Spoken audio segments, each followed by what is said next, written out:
Bonsoir Séverine Falkovitch, vous êtes maître de conférence en psychologie sociale à Aix-en-Provence. Vous avez écrit ce livre Au cœur de l'esprit critique, petit guide pour déjouer les manipulations. On va essayer de mieux comprendre de quoi on parle. D'abord, quand ces militants disent que la déprogrammation de ce film est une atteinte à leur liberté d'expression, est-ce qu'ils ont raison? Bonsoir.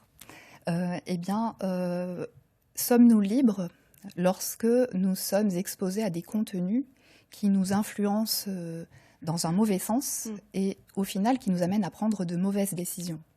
Moi, j'ai le sentiment qu'on perd en liberté.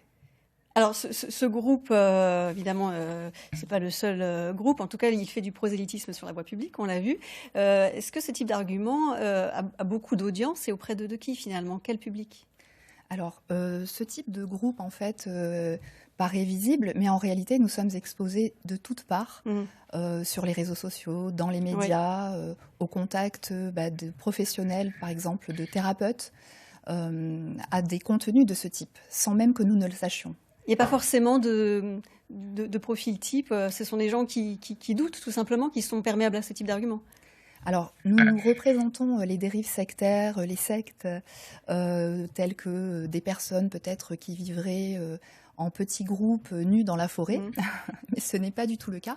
En fait, nous sommes nous-mêmes, chacun, je le suis également, nous sommes exposés en fait à ces dérives dès lors que nous regardons notre téléphone, que nous sommes derrière notre clavier d'ordinateur, et donc nous sommes potentiellement des cibles. Alors, vous utilisez le mot de secte qui est très fort. Là, on voit des arguments. On a beaucoup parlé du vaccin dans ce reportage, mais dans d'autres domaines médicaux, jusqu'où peuvent aller les arguments qui sont développés?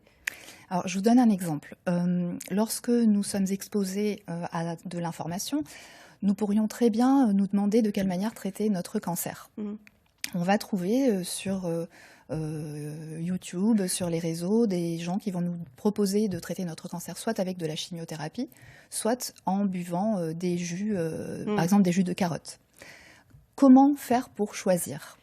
Et donc, quand on ne dispose pas de critères de tri, quand on n'a pas cette compétence pour voir de ces deux propositions quelle est la bonne, eh bien, nous sommes susceptibles de choisir la mauvaise. Et donc, on a ainsi des gens qui vont suivre ces traitements et ne pas être pris en charge correctement, décédés. Pour revenir à cette demande de commission départementale de lutte contre la désinformation médicale, finalement, pourquoi est-ce que le département serait plus à même que ces personnes pour savoir ce qui est scientifiquement vrai ou pas? Alors, en fait, je trouve que cette initiative est une excellente initiative. Je pense même que c'est ce qui doit manquer pour qu'il y ait une bonne information des gens, parce qu'en fait, c'est au niveau local le plus souvent qu'on se situe pour faire nos choix. En fait, à la tête de ces instances, il faudrait mettre des gens qui sont extrêmement compétents d'un point de vue scientifique, donc ils sont capables de juger de la validité de ce qui est proposé dans le champ public. Eh bien, merci beaucoup. En tout cas, il faut cultiver son esprit critique. C'est effectivement la leçon de ce soir. Merci beaucoup, Séverine Falkovitch, d'être venue nous voir. Et une information qui, elle,